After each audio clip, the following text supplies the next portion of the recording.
Today I'm speaking with Srdja Popovic, a founder of Otpor, the movement that brought about the ouster of Slobodan Milosevic as president of Yugoslavia in the year 2000. Otpor used nonviolent struggle as a means of bringing about political change.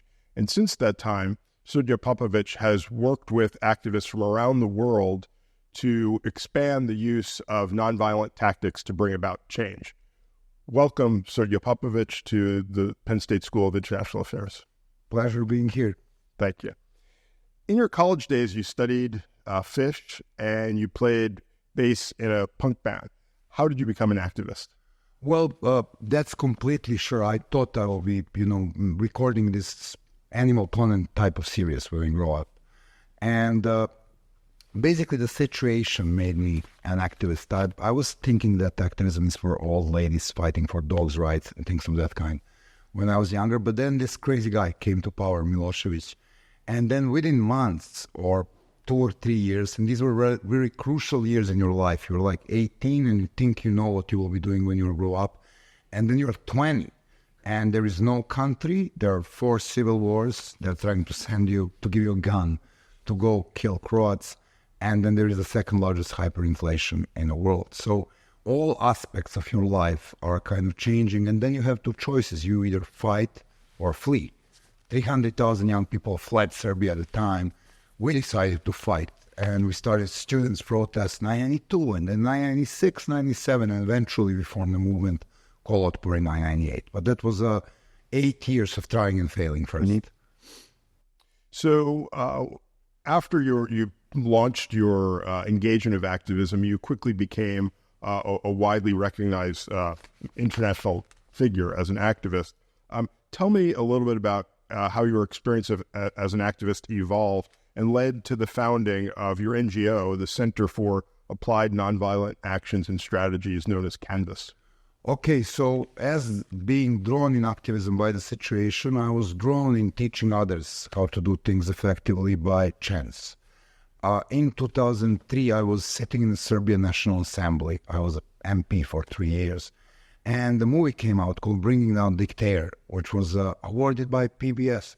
And there was a really talented and interesting guy, Pierre Ackerman, who invested a lot of money into making this movement widely available free for activists in 13 different languages, because he thought if people see the Serbian story, they'll be inspired to try it. He was right. Before we knew, we started getting invitations. Belarusians, Zimbabweans, Georgians, Ukrainians, they all wanted to flock to Belgrade and ask us how they will do this change at home. Some of them, like Georgians in 2003 or Ukrainians in 2004, were very successful.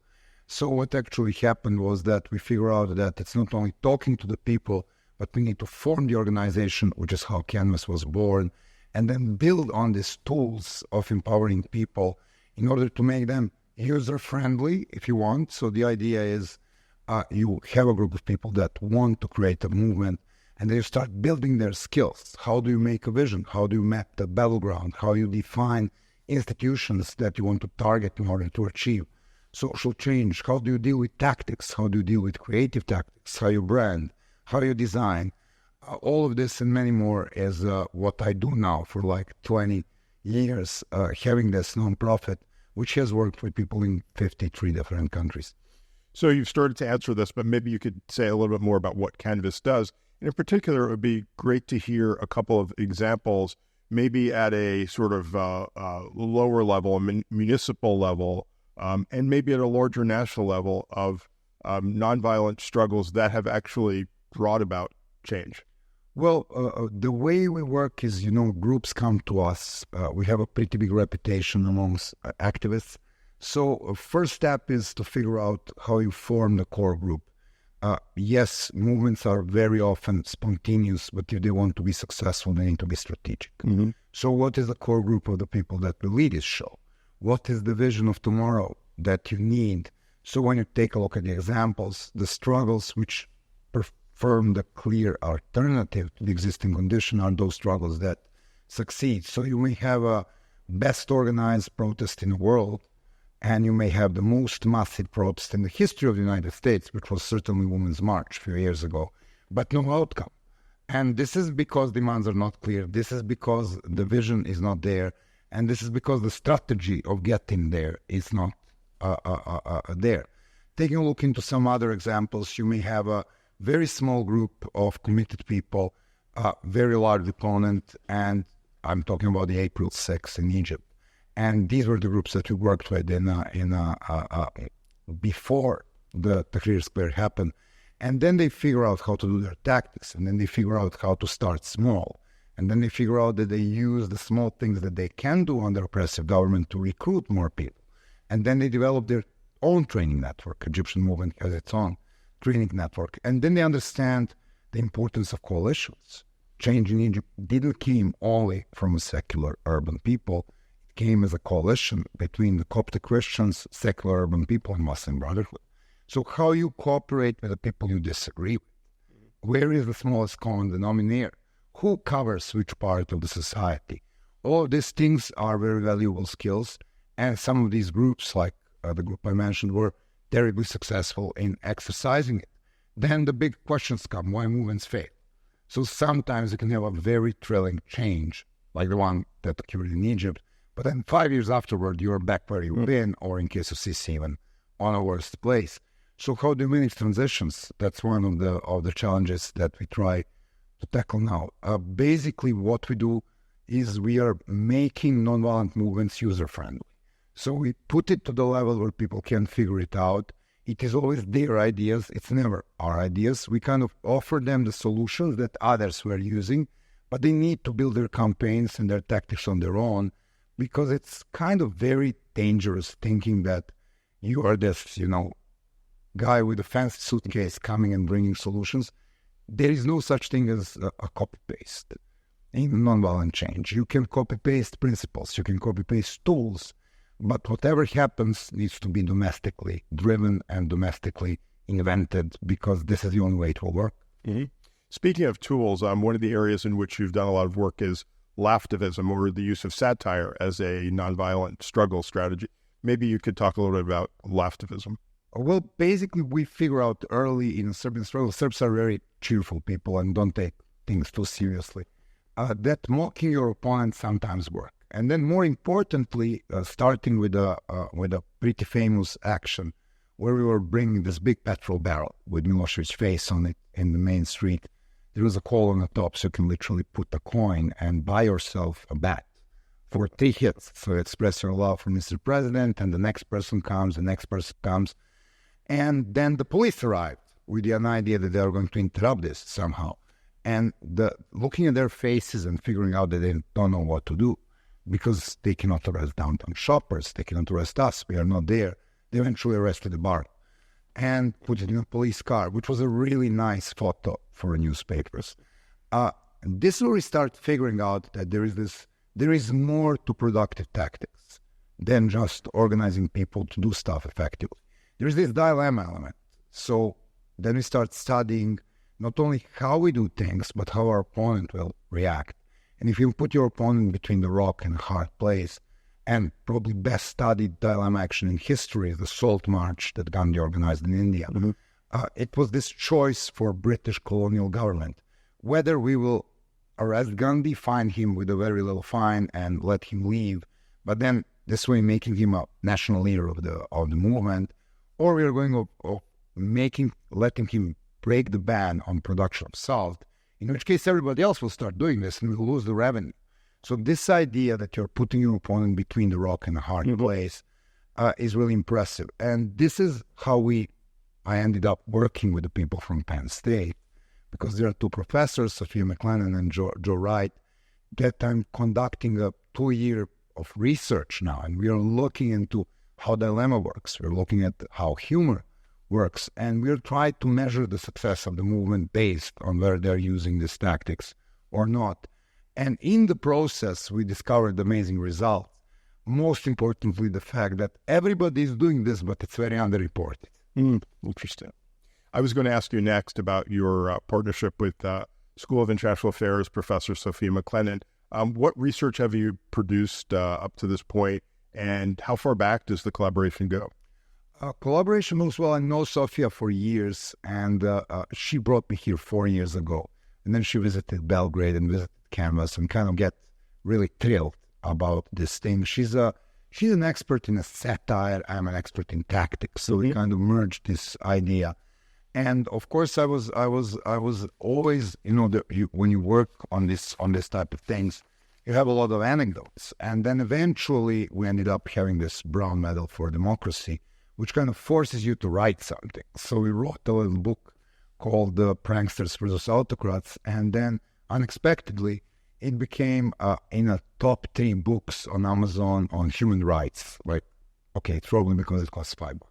So it's like but generally the idea was that we collected all of these anecdotes of use of humor, and we collected that from different countries and wrote them in a nice way. So we say, okay, these are the anecdotes, but are there data that will support these anecdotes, which is of course important when you want to do something on the academia. So we assembled a team. Mostly it's a team from Penn State. Canvas added some of their own women power and interns. And we studied for almost 2 years. And we're now up to the 400 cases. And they go back to the 19th century. And you would be so surprised to figure out how creative people get about putting the opponents in dilemma, doing a humorous things. And it ranges from, toy protests in Russia to planting trees in potholes in Zimbabwe, or, putting fish in ponds that are made out of potholes. So, surprisingly, there is a very little research on this type of thing. But then we start, then we added the Joseph Wright, professor of political science, who is good in coding and data sets. So what happens now is that we're measuring the impact of these tactics to the very tangible things. Did the movement get an outsized positive media coverage? Did it change the narrative? Did it increase numbers? Because the numbers matter in the nonviolent struggle. More numbers, the better chances to succeed. Was it replicated? Because if it was replicated, it means it inspired somebody. And now we're in a stage where we are looking into probably the biggest challenge, which is how it impacts the most important engine of autocracy, which is fear. So how it breaks fear. Okay, we know the humor breaks fear, but how it breaks fear. So we'll probably add some psychologists to the mix to see how it works in terms of fear. But basically, results show that clearly you increase your chances by almost 10%, and that's a lot. And it's a measurably a lot if you're using this type of tactics. And these movements are large and small. They are anti-corruption, street, garbage, potholes, bringing down the dictators. They are happening in every continent. Like if we have data from places, everywhere from Alaska to New Zealand. So it's really like what is really interesting and kind of thrilling for me is when you dig into it, is a lot of people who are reinventing the wheel. So there is no, aside of Canvas, I'm not aware of any other organization that trains people dilemma actions. But even outside of the network that we train, because we are talking about 100 years ago, you will find the people discovering it in amazing places and using it in amazing situations, and it really works. So it's clear from the account you've just given and all of the cases that you're looking at on the increase in success of dilemma actions that your approach is fundamentally grounded in optimism. So in a world in which, clearly authoritarianism has gained ground, do you remain optimistic? And if so, why? Well, I'm always a cautious optimist, probably because of my own experience changing my country, and probably because I hang out with a lot of people who has been told many times that it's impossible what they try, and eventually they succeed. It is a very interesting moment in history, and it is pivotal in defining democracy. And it is unfortunately the place that Ronald Reagan defined when he said that democracy is always one generation far from extinction. So there are many trends. You can take a look at the Freedom House Index of Freedom, or you can take a look at the Economist Freedom Division that are measuring these things, and we are back in place where we were some 50 years ago, in terms that majority of the people live in either autocracies or in countries where democracy is backsliding. And the big players in this game are unfortunately the countries that were considered to be democratic. So the largest shift towards autocracy is not coming from North Korea's or Iran's of this world. In fact, they tend to be less effective and more likely to fail. It is the places like Hungary, Turkey, Serbia, India, United States, where you have assault on democracy. So the thing that is really new is how you defend democracy where you have it, as opposed to how you gain democracy in a place like Iran where you don't have it. So that's a kind of a little bit of the different direction. And there are some things that make me understand this in terms of optimism. Like there is a toolbox to do this. And if this toolbox is applied well, and the toolbox is mass mobilization, united opposition, clear focus on constituencies that don't vote, mostly young people, then you get results like in Brazil or like in Poland a few weeks ago. So there are cases where you see the toolbox and you see democracy coming back in the saddle. However, you see places like Slovakia, Hungary, where people do not apply this toolbox and the people in power are either gaining more power or becoming more dictatorial. So, I mean, it's a very interesting dynamic. The good news, there is a toolbox. The bad news, people in democracies, that's my biggest concern. Mm-hmm. People who are born in democracies. Once again, I live in the United States, but I was born in Belgrade. They too often take democracy for granted. Democracy is like law. You need to make it every day. And so what would your advice be to those who are engaged in activism around the world and seeking to bring about change through nonviolent means? If you could, talk about the principal lessons you've learned and things that you would apply. First of all, there are two types of movements in this world. They're either spontaneous or successful. So yes, getting engaged, getting thrilled, getting fired up, getting hungry works in terms of mobilization. But that is not enough. If I was given a dime every time that people told me, oh, I'm too busy doing things so I don't have time for planning, I'll probably be a very rich person. Mm-hmm. So this idea of getting engaged in fighting for human rights, fighting for democracy is great and noble, and this is what pushes world up front. But understanding that you need to map the battleground, you need alternative vision of tomorrow, you need to identify the institutions that you target. And very often the road to change, and we can go back to the American civil rights struggle, doesn't go only through the legislative. It goes through businesses. It goes through schools. It goes through very different institutions that it's not just, oh, wow, let's go, demonstrate in front of the mayor's office. Mm-hmm. So taking a look into this strategic thinking and understanding that there is a bucket of 220 different tactics, so protests and marches and occupation, which are those we've seen in media.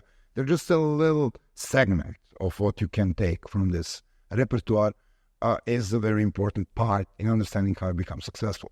So if there is an advice, think strategically, map your battleground, build your unity, and understand that this is a marathon, not a sprint. Don't get disappointed very fast. Mm-hmm.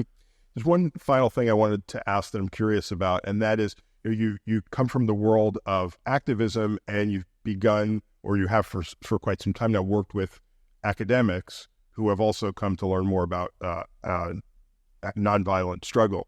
Are there lessons you've learned from academia that have led to new insights into your career as an activist? This is a very interesting question for me. I've spent the last 3 or 5 years of my life trying to bring activism to academia and trying to see what are the possible interaction. And I started with courses first. Like we have a course at college, we have a course at QVA, we have a course at NYU, we had a course in Harvard on bringing movement.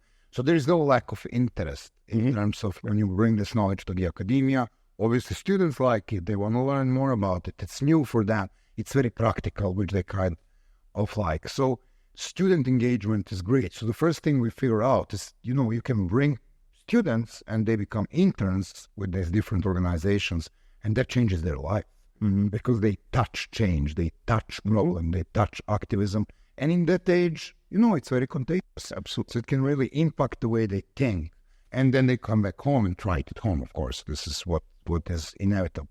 The second level is academics and activists. This is very interesting interaction. And what was shocking me a lot is that there is so much knowledge on the academia, on this kind of stuff. So much discussion, so much reading, so much writing. But rarely these people interact. Mm-hmm. So I did I have this friend at UVA, Professor Steve Parks, and we decided to try to make UVA a stronghold for this, and we are running an international conference this year there. And we start bringing activists to spend time with academia. And they will spend a week there. And, there will be a talk, and they will come to classes, and they will serve as a live case, and they will sit with scholars.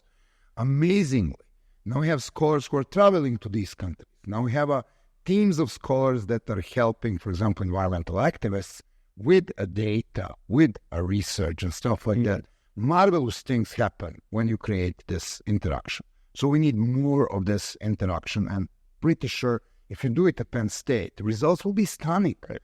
The students will love it. Professors will love it. It's really, I know I've tried it at UVA, so it's really interesting how many people are studying these phenomena, whether sustainability, democracy, movements in the academia, but they are not bringing 5 people a year that are really doing it. Mm-hmm. And for students, this goes over the ceiling. The reason I'm having classes without having a PhD is because I have the best evaluations. The reason I'm having the best evaluations is not my teaching. It's because I'm bringing people that they can touch. And this is whatever, once they really talk to somebody from Zimbabwe, it's a very different understanding when you tell, once they talk to somebody who, crossed the desert on crutches to escape North Korea, it's a very different context. So we are studying democracy in Southeast Asia. So it's like there is a priceless element of human touch, which I think should be boosted more in the future. And then it leads to more people who want to do the research, and then it will lead to more grants. And it's like there will be consequences of this. That movement from abstraction to reality. Reality, yes. No, that's fascinating. Srdja Popovic, thank you so much for your time and for visiting. Thank you to you and your school that you are the pioneers in this undertaking. Thank you.